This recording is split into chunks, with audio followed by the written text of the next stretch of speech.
were told that freedom is the ultimate goal, that if we had enough choices of careers, relationships, lifestyles, we would finally be fulfilled. But no one warned us about the cost. No one told us that with every new option comes new pressure, new expectations, new anxiety. We live in an era of infinite choice, and yet we are more paralyzed than ever, more disconnected, more unsure, more overwhelmed, because freedom, in its rawest form, is terrifying. It means there's no one left to blame. It means there are no maps, no scripts, no guaranteed outcomes. It means you are responsible, not just for your actions, but for your meaning. And most people were never taught how to carry that kind of responsibility. So instead, we drown in possibility. We scroll through 1,000 lives that are not ours, haunted by the fear that we're choosing wrong, that somewhere, some version of us is doing better, living freer, loving deeper. We are told we can be anything. But what if we don't know who we are? What if the freedom to choose becomes a burden instead of a blessing? What if it leaves us hollow, anxious, and quietly aching for someone to just tell us what to do? And in that quiet desperation, we start to retreat into autopilot, into convenience, into the safety of conformity. We stop asking who we are. We start asking what we should be. We trade our truth for approval, our longing for structure, our freedom for certainty. And we wonder why we feel so lost. Because no one told us the truth. Freedom doesn't feel like flying. It feels like falling, at least at first. Real freedom demands more than infinite options. It demands something far rarer: identity. Not identity in the shallow, marketable sense, but in the rooted, soul-level kind of way. It demands clarity, not clarity about what you should do to be successful. Not clarity about what others want from you, but clarity about what you want from life, from yourself, from the fleeting, fragile miracle of your existence. Because when everything becomes possible, nothing feels essential. Abundance turns into noise. Endless choice becomes paralysis, and freedom becomes just another kind of cage. A beautifully decorated prison of endless decisions with no direction. This is the silent ache of modern life. We are drowning in options, but starving for meaning. We are free to be anything, but unsure of who to be. We have mobility, but no inner map. We have autonomy, but no anchor. And here's the deeper cost. Not just confusion, not just stress, but disconnection from your own center, because constant choosing without direction creates constant second-guessing. You don't just doubt your decisions. You start to doubt your ability to decide. You lose trust in your inner voice, and when that happens, you start outsourcing your truth. You scroll for answers. You compare constantly. You follow trends, influencers, algorithms. Not because they speak to your soul, but because they're louder than the silence inside you. And slowly, piece by piece, you become a patchwork of borrowed preferences. You become performance instead of presence. You become noise instead of depth. And the worst part, it looks like freedom. It sounds like freedom, but it feels like emptiness. Because true freedom isn't about having everything. It's about knowing what to say yes to, and even more importantly, what to say no to. It's not about never being tied down. It's about willingly choosing your tether, choosing your values, choosing your path, choosing your limitations, not as burdens, but as containers for your becoming. Real freedom is commitment. Commitment to what matters, to what's real, to what still whispers to you after the noise fades. Without that, all the choices in the world won't save you, they will drown you. So ask yourself, in a world of infinite options, what is worth choosing? What are you willing to commit to, even if it means letting go of everything else? Because maybe freedom isn't about doing anything you want. Maybe it's about becoming who you were meant to be, on purpose. We often confuse freedom with escape. We imagine that if we just quit the job, leave the relationship, change cities, cut ties, we'll finally feel free, finally feel light, finally breathe. But running isn't the same as choosing, leaving isn't the same as arriving. And distance doesn't always equal peace, because you take your inner world with you wherever you go. Your habits, your wounds, your fears disguised as freedom. You can swap locations, people, schedules, but unless you know yourself, you're just changing the scenery, not the story. If you don't know what you value, every option becomes a trap. If you don't know who you are, every identity feels like a performance. And if you don't know what matters, every choice feels like potential failure. This is the hidden cost of modern freedom. We are overwhelmed by possibility, but undernourished by purpose. And so, the more free we become, the more lost we feel.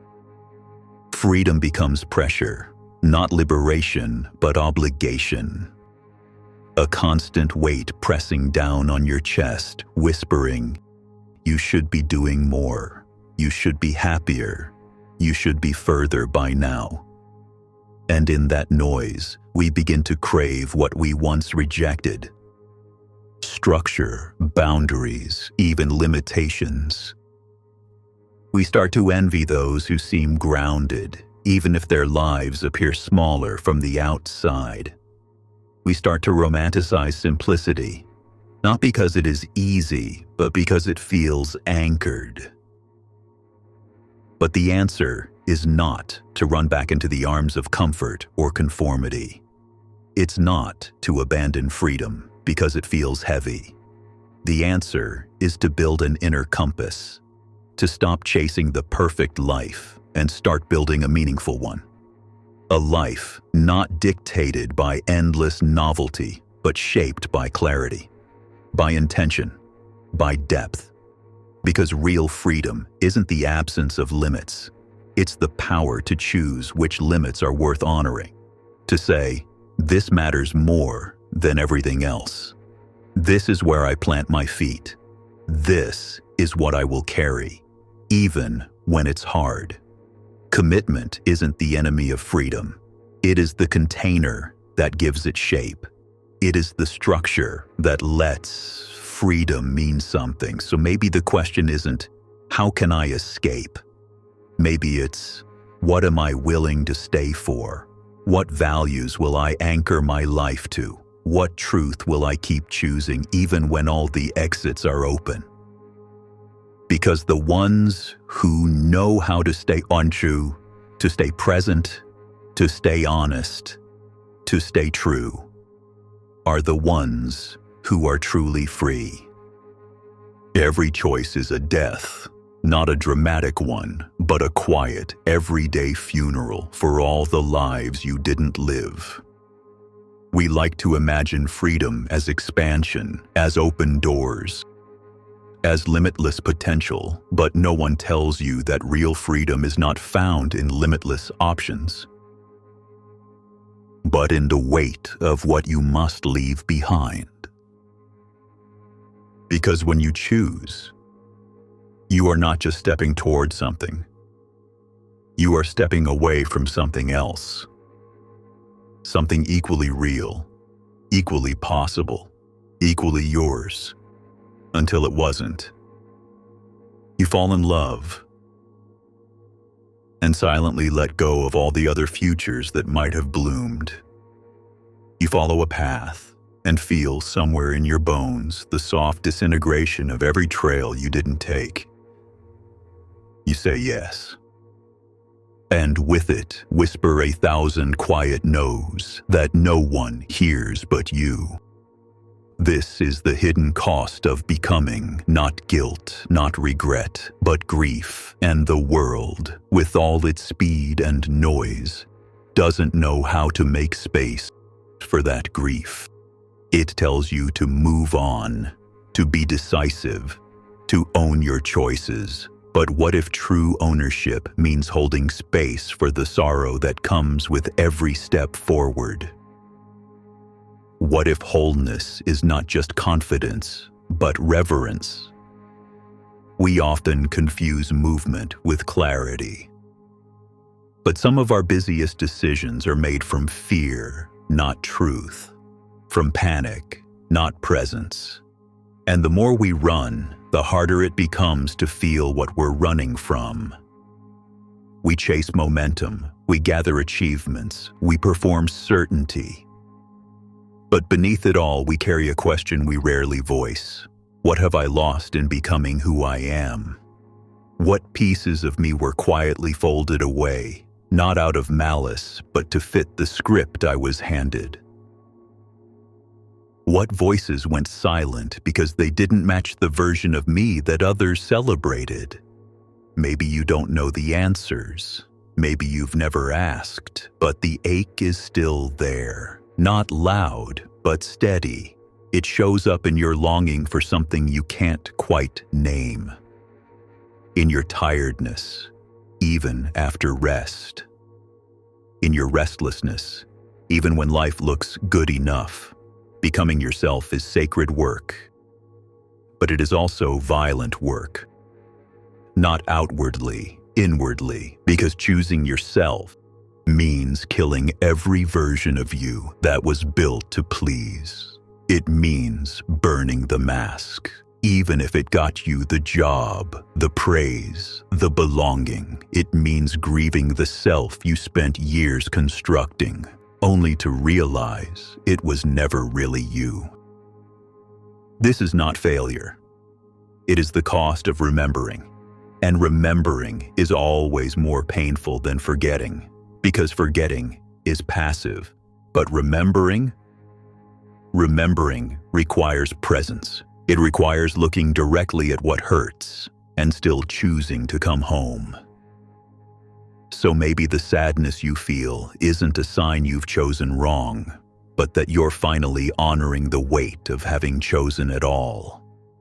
Maybe it's not confusion, it's clarity, wrapped in grief, and maybe, just maybe, the ache you carry is the echo of unlived lives, blessing the one you were finally brave enough to live.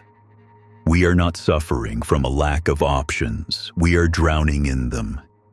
Every scroll, every swipe, every suggestion is another door, open but meaningless. It's not scarcity that weighs us down. It's the absence of alignment, the absence of a center, because peace doesn't come from abundance. Peace comes from coherence, from choosing things that resonate, not with your ego, but with your soul. But that kind of choosing, it requires stillness, not productivity, not motion, not comparison. Stillness, silence, space, the space to listen to the voice that lives beneath the noise. The voice that doesn't shout but whispers.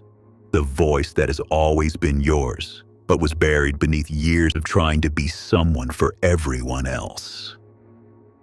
And here's the hard truth. You cannot hear that voice if you never slow down. You cannot discover your truth while chasing every trend. You cannot build a meaningful life by mimicking the blueprints of lives you don't even admire. But that's what many of us do. We build for applause, not purpose. We chase success defined by others, then wonder why we still feel empty once we arrive. Because motion without intention is just distraction. And distraction, when repeated enough, becomes disconnection. Disconnection from your own values, your own desires, your own self. And yet, in our disconnection, we move faster, louder, more productive. As if speed will create meaning, as if more will make us feel whole. But the soul doesn't crave velocity, it craves presence. It doesn't want everything, it wants something real. And to find what's real, you must ask harder questions. What matters to me, truly? Not what looks good, not what impresses others, but what resonates deep within. What kind of life am I building, brick by unconscious brick?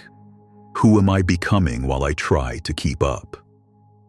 These questions won't offer quick dopamine. They won't trend. They won't be easy. But they will save you from performing a life that was never yours to begin with. Because without these questions, freedom becomes a mask, a costume, a shiny distraction. And eventually, the life that looks free will start to feel like a trap. Not because you lacked opportunity, but because you lacked alignment. And alignment, true, soulful, grounded alignment, only happens when you stop chasing the next thing and start listening to the thing that's been calling you all along. Maybe freedom was never meant to feel light. Maybe it was never about doing anything you want, but becoming someone you refuse to abandon, because in the end, the most dangerous prison is not built with walls. It's not enforced by governments. It's not maintained by relationships. It's the invisible cage of self-abandonment. It's the version of you built to survive, to be loved, to be accepted, that now suffocates your becoming. We say we want freedom, so we cut cords, we quit jobs, we walk away, we burn the old to the ground. But real freedom doesn't start with escape. It begins with return. Return to the self before performance. Return to the voice beneath the noise. Return to the raw, uncertain, often uncomfortable truth of who you really are. Not who you market, not who you manage, but who you quietly miss when the world gets too loud.